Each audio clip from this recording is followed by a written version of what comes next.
3 true McDonald's horror stories. Animated story. 1. The Highway Stop.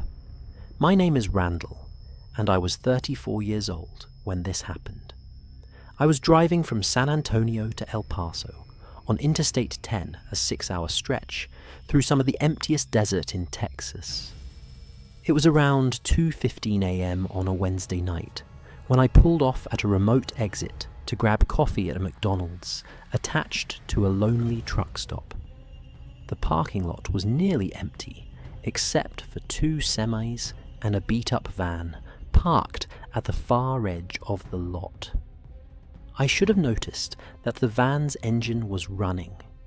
I should have noticed that someone was watching me from the driver's seat. Before I continue, make sure you hit that subscribe button and leave a comment telling me where you are listening from tonight. Because what happened at that truck stop nearly cost me my life. I had been on the road since about 9 p.m. trying to make the drive in one shot to save money on a hotel. The stretch of I-10 between San Antonio and El Paso is brutal at night. Nothing but flat desert occasional exits leading to nothing, and long stretches where you will not see another vehicle for 20 or 30 minutes at a time. The loneliness of that highway at 2 in the morning is something you cannot understand unless you have experienced it. By 2 a.m., I was struggling to keep my eyes open. The white lines on the road were starting to blur together, and I had caught myself drifting toward the shoulder twice in the last hour. I needed caffeine. I needed to stretch my legs. I needed a stop before I fell asleep at the wheel and ended up dead in a ditch. The exit appeared like a mirage in the darkness. A gas station sign glowing against the black sky, promising fuel and food. I took the ramp and followed the access road to a small truck stop with a McDonald's inside. The parking lot was poorly lit, with only 3 working light poles covering an area meant for 50 vehicles. The 2 semis were parked near the back, their cab's dark drivers probably sleeping in their berths. The van was at the far edge of the lot, near the exit to the access road. I noticed it had its engine running exhaust visible in the cold desert night, but I did not think much of it. People do strange things at truck stops. I parked near the entrance and went inside. The McDonald's was one of those small locations built into the gas station with maybe 6 tables and a counter that connected to the convenience store section. 2 employees were working, both of them, looking exhausted, moving with the slow efficiency of people who had been on their feet for too many hours. I ordered a large coffee and a breakfast sandwich. The clock on the wall said 2:22. I paid, took my food to a table near the window, and sat down. That is when I noticed the van had moved. It was no longer at the far edge of the lot. It had pulled forward and was now parked directly beside my car. Driver's side to driver's side, close enough that I would have trouble opening my door. My tired brain took a moment to process this. Someone had deliberately moved their vehicle to box in mine. In an empty parking lot with dozens of open spaces, they had chosen to park right next to me. I looked out the window, trying to see if anyone was in the van. The windows were tinted too dark to see through. The engine was still running exhaust curling up into the night air. I told myself it was probably nothing. Maybe the driver wanted to come inside and happened to park near the entrance. Maybe they were waiting for someone. There were innocent explanations, but something in my gut was screaming that this was wrong. I ate quickly, not tasting the food, my eyes constantly returning to the window. The van did not move.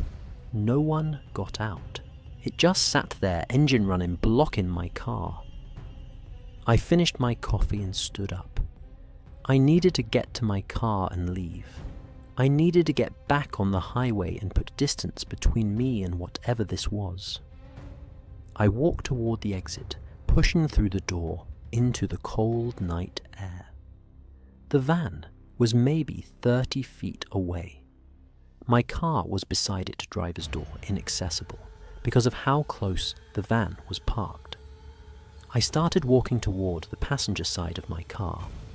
I would climb in that way, slide over to the driver's seat, and get out of here. I was about halfway to my car when the van's driver door opened. A man got out. Tall, heavy build, wearing a dark jacket and a baseball cap pulled low over his eyes. He stood beside the van, looking at me, not moving toward me, just watching. I stopped walking. We were maybe 20 feet apart. The truck stopped behind me, my car to the right, the dark desert stretching out in every direction. He smiled. It was not a friendly smile. It was the smile of someone who had done this before. He said I looked tired. He said driving at night was dangerous. He said maybe I should rest for a while, that he had a comfortable spot in his van where I could sleep. Every alarm in my body was going off. I took a step backward toward the truck stop entrance. He took a step forward, closing the distance. I turned and ran. I sprinted back toward the truck stop, toward the light, toward other people. Behind me, I heard his footsteps, heavy boots pounding on the asphalt. I hit the door and burst inside. The two employees looked up, startled. I was gasping, pointing toward the parking lot, trying to explain that someone was chasing me. One of them looked past me through the glass door. Her eyes went wide. He was standing right outside, right at the door, looking in at us with that same empty smile. The male employee grabbed a phone and dialed 911. The female employee hit a button behind the counter, and I heard the click of the door locking. He stood there for maybe 10 seconds, looking at me through the glass. Then he turned and walked back to his van, casual, unhurried, like nothing unusual had happened. He got in and drove away, not fast, just a normal departure. The van rolling out of the parking lot and onto the access road headlights, disappearing into the darkness. The police arrived about 20 minutes later. I gave them a description of the man, the van, what had happened. They took notes and said they would look into it. 2 days later, I got a call from a detective. They had found the van abandoned at a rest stop about 100 miles west. Inside, they found zip ties, duct tape, a hunting knife, and photographs. Photographs of people at rest stops and truck stops along Interstate 10. Men and women photographed from a distance, photographed walking to their cars, photographed through windows. Some of the photographs had X marks drawn over them. The detective would not tell me what that meant, but I could guess. They matched the van to 3 missing persons cases along that stretch of highway. 3 people who had stopped at remote gas stations late at night and never been seen again. The man was never caught. The van was wiped clean, no usable fingerprints. The photographs did not show his face. He disappeared into the desert like a ghost. I think about that night constantly. The way he moved his van to block my car. The way he waited for me to come outside. The confidence in his approach, like he had done this many times before. I was supposed to be number 4, or number 5, or maybe a number so high I do not want to know. The only reason I am alive is that I ran instead of trying to reach my car. If I had fumbled with my keys for even a few seconds, if I had tried to climb through the passenger side, he would have had me. I do not drive long distances at night anymore. I do not stop at remote truck stops. And every time I see a van parked too close to my car in an empty lot, I find a different parking space. Because I know now that the desert highways hide predators, and they are patient. They wait at lonely gas stations in the dead of night, watching the parking lots, waiting for someone tired and alone to stumble into their trap. I escaped that trap. Not everyone does. Story 2: The Play Area. My name is Vincent, and I was 38 years old when this happened. I had taken my 6-year-old daughter Mia to a McDonald's in suburban Philadelphia on a Saturday afternoon in early March. The weather was cold and wet, and I figured she could burn off some energy in the indoor PlayPlace while I sat at a table drinking coffee and catching up on emails. The restaurant was busy, filled with families doing the same thing we were. I felt safe. I felt comfortable. I let my guard down. And that is when I noticed the man in the yellow jacket watching my daughter through the mesh netting of the play structure. If you are new to this channel, hit subscribe and turn on notifications.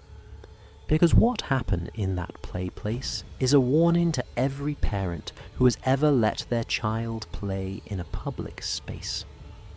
The McDonald's was one of those large suburban locations with a dedicated PlayPlace attached to a room full of those enclosed plastic tubes and slides where kids could climb and crawl for hours.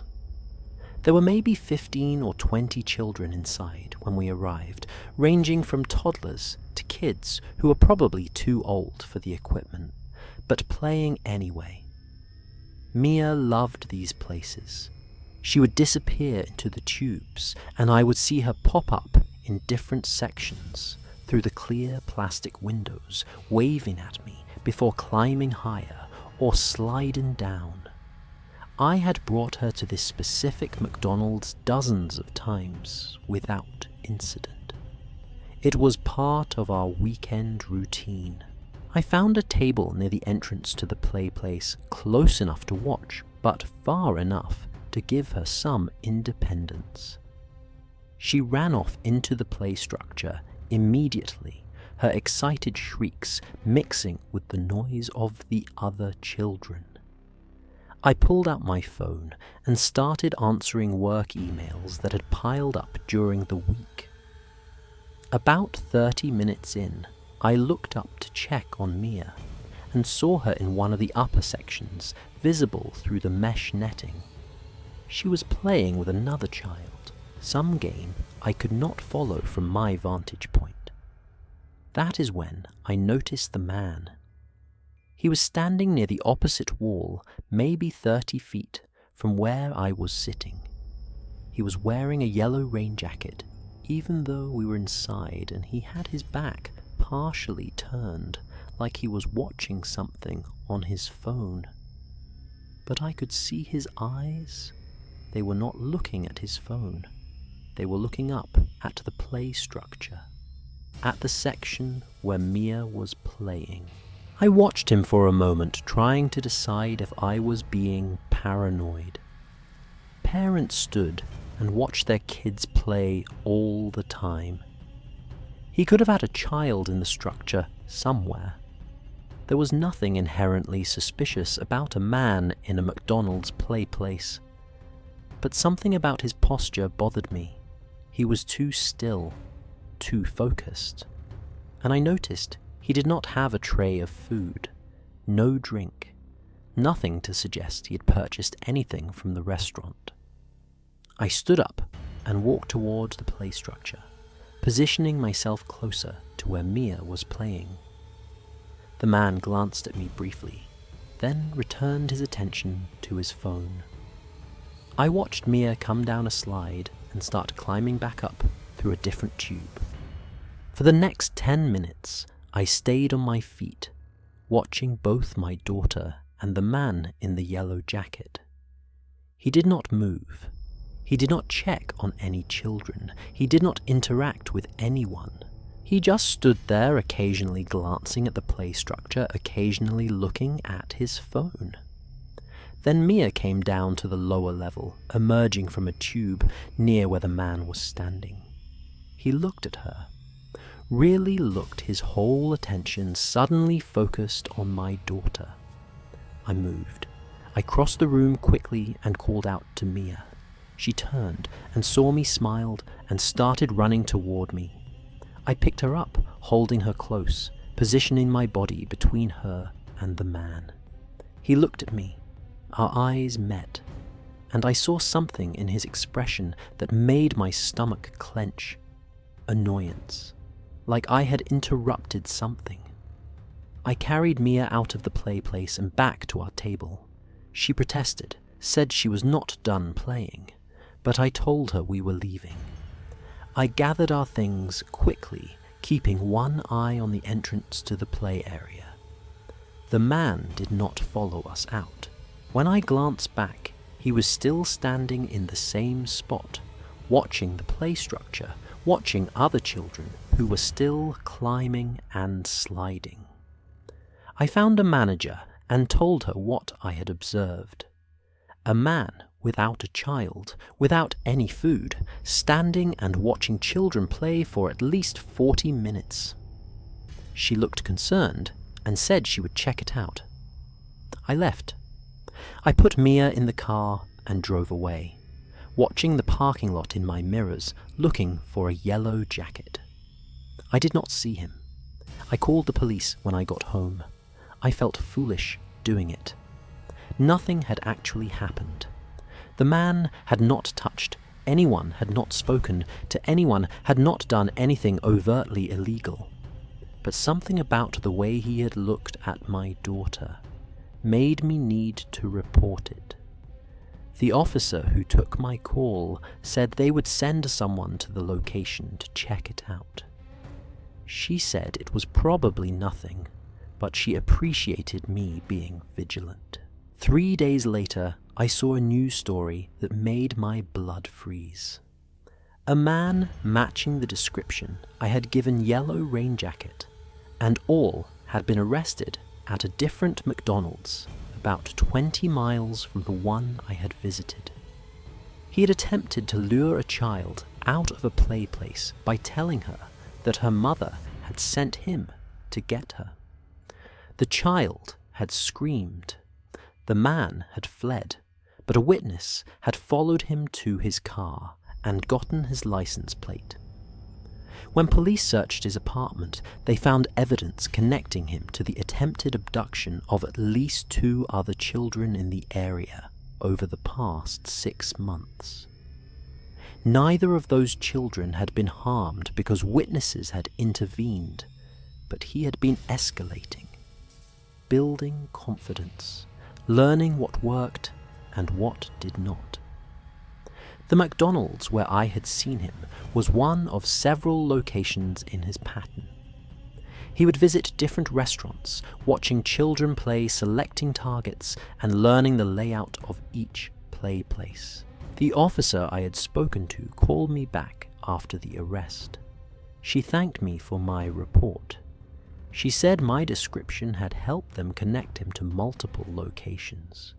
She said I had done the right thing by trusting my instincts. I think about that day constantly. Mia coming down the slide, emerging from the tube right near where he was standing. The way he looked at her. The brief window where she was within his reach and I was across the room.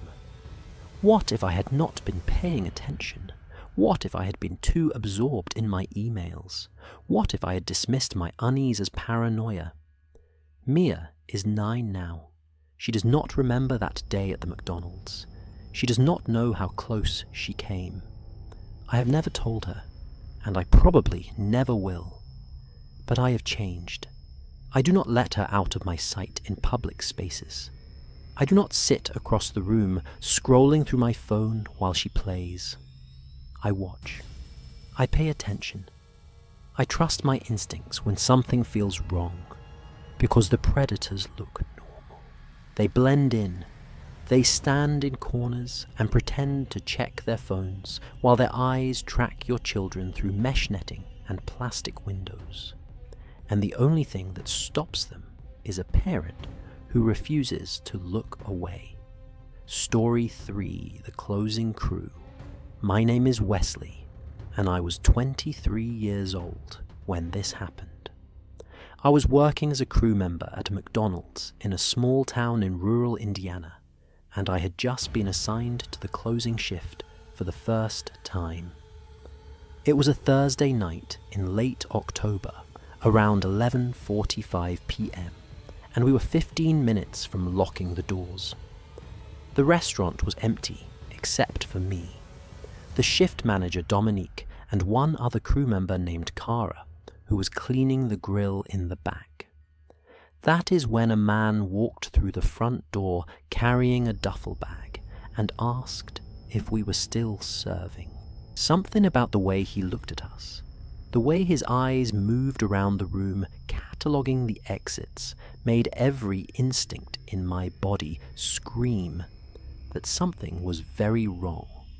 Subscribe and hit that notification bell, because what happened in that McDonald's over the next hour is something I will never forget. The McDonald's I worked at was located on the main street of a small town population, maybe 3,000, the kind of place where everyone knew everyone and nothing bad ever seemed to happen. We closed at midnight on weeknights, which meant by 11:30 the restaurant was usually dead. Most nights, the closing crew spent the last hour cleaning and preparing for the morning shift without seeing a single customer. I had been working there for about 4 months, mostly afternoon and evening shifts. This was my first time closing, and Dominique had been training me on the procedures. She was maybe 30, had been working at this location for almost 5 years, and ran a tight ship. Cara was 19, quiet, hard-working, focused on saving money for nursing school. The three of us were spread out across the restaurant when he walked in. Dominique was behind the counter counting the register. Cara was in the back scrubbing the grill. I was mopping the dining room floor. The door chimed, and I looked up. The man was standing just inside the entrance, a duffel bag hanging from his right shoulder. He was maybe mid-30s, average height, wearing a dark hoodie, with the hood pulled up, despite being indoors. His eyes moved quickly around the room, landing on me, then moving to Dominique, then scanning the rest of the space, like he was memorizing the layout. Dominique called out the standard greeting. "Welcome to McDonald's. We close in 15 minutes, but I can still take your order." He walked slowly toward the counter, his eyes still moving, still cataloguing. He set the duffel bag on the floor beside him and looked at the menu board for a long moment. Then he ordered a coffee, small, black. Dominique rang him up. He paid with cash exact change, like he had counted it out beforehand. She handed him his coffee and he took it, but he did not drink it. He just held it, looking at her with an expression I could not read. He asked if we were the only ones working tonight. Just making conversation, his voice said, "Just curious." Dominique's customer service smile flickered for a moment. She said yes, just the three of us for the closing shift. Small town, slow nights. He nodded, looked around the restaurant again, then walked to a table near the window and sat down. He set his coffee in front of him and his duffel bag on the floor beside his chair. Then he just sat there, watching us. I went back to mopping, But I was not focused on the floor anymore. I was watching him from the corner of my eye. Something about his presence felt wrong. The way he had asked about the staff, the way he was sitting there with a coffee he was not drinking, the way his hand kept drifting toward the duffel bag. Dominique caught my eye and tilted her head slightly toward the back. A signal. I set my mop against the wall and walked casually toward the kitchen like I was going to check on something. Cara was still at the grill scrubbing. Dominique came through the kitchen door a moment later, her customer service smile completely gone. She spoke quietly. She said the guy was giving her bad vibes. She said she did not like how he had asked about the staff. She said she was going to call the police just to have them do a drive-by. She pulled out her phone and stepped into the small office at the back of the kitchen. I watched the door that led to the front, waiting for any sign that the man had moved. About 30 seconds later, the kitchen door swung open. He was standing in the doorway. He should not have been able to get back there. The kitchen area was supposed to be employees only accessible through a door that was always kept closed. But there he was standing in the doorway, the duffel bag now in his hand instead of on his shoulder. He looked at me. He looked at Cara. His expression had changed. The casual curiosity was gone, replaced by something harder, more focused. He asked where the manager was. He said he needed to speak with her. He said it was important. I told him she was on a phone call. I tried to keep my voice steady. I told him the kitchen was employees only, and he needed to wait in the dining room. He smiled. The same kind of empty smile I had seen on predators, in stories, in documentaries, in nightmares. The smile of someone who has stopped pretending. He set the duffel bag on the stainless steel prep counter and unzipped it.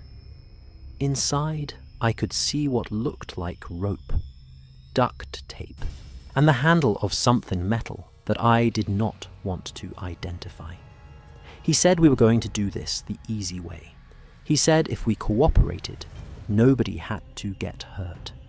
He said all he wanted was the money from the safe, and then he would leave. Cara dropped the scrub brush she had been holding. It clattered on the floor. The man's eyes flicked to her, then back to me. I heard Dominique's voice from the office, still on the phone, not yet aware of what was happening 10 feet away. I needed to warn her. I needed to do something. But the man was between me and the office door, and he was reaching into the duffel bag. Cara screamed. It was loud and piercing, echoing off the metal surfaces of the kitchen. The man flinched, startled by the sudden noise. I used that moment to move.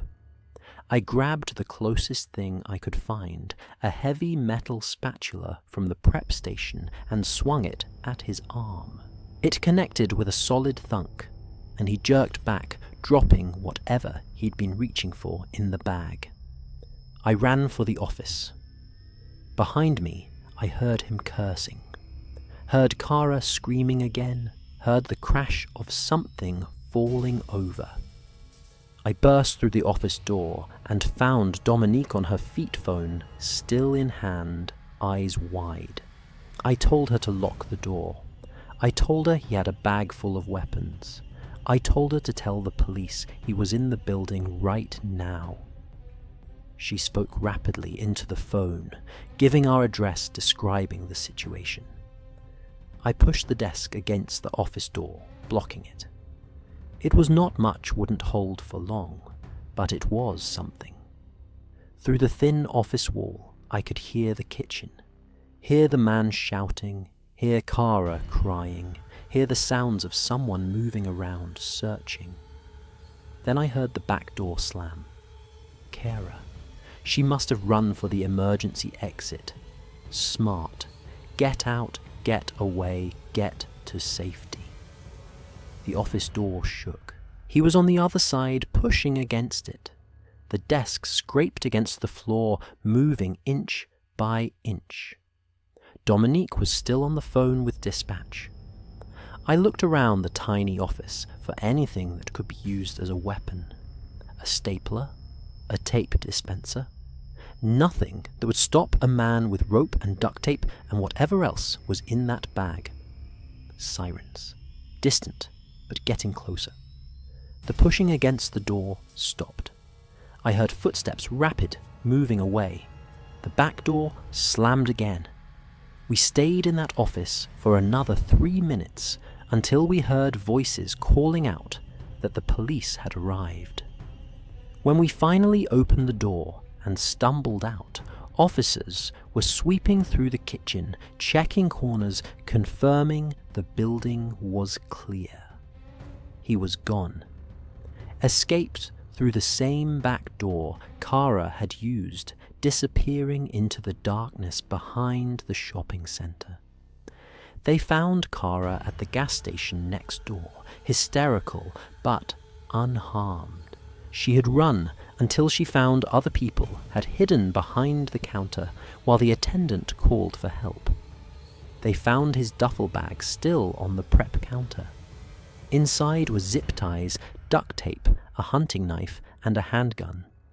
The investigation revealed he had a record. Armed robbery in 2 states.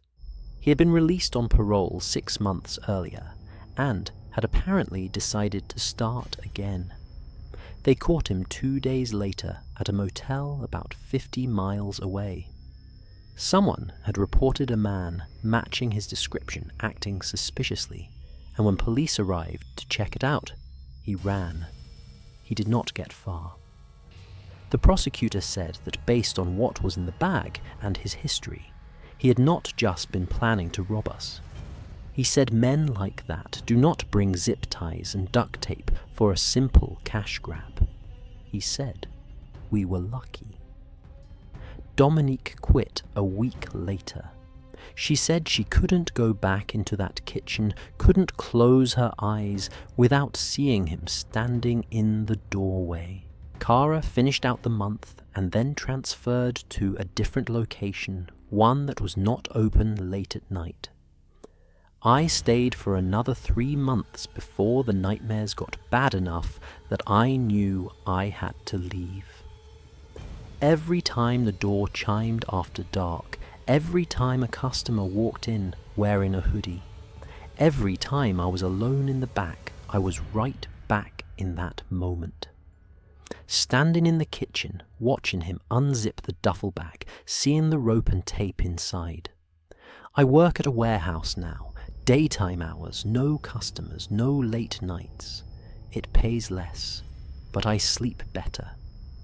I think about Kara's screams sometimes, how it broke the moment startled him enough to give me an opening. If she had frozen instead, if she had stayed silent, things would have ended differently. And I think about all the fast food workers out there closing restaurants late at night, counting registers with minimal staff, vulnerable to anyone who walks through the door with a plan. Most customers are just hungry people, but some of them are carrying duffel bags full of nightmares. And the only thing standing between them and what they want is a few employees who probably are not paid enough to deal with it. Check your exits. Know where the panic buttons are. Have a plan for what you will do if someone walks in with the wrong kind of look in their eyes. Because by the time you see what is in the bag, it might already be too late. Those were 3 true McDonald's horror stories. These restaurants are everywhere, serving millions of people, every day, so familiar and ordinary that we never think twice about our safety inside them.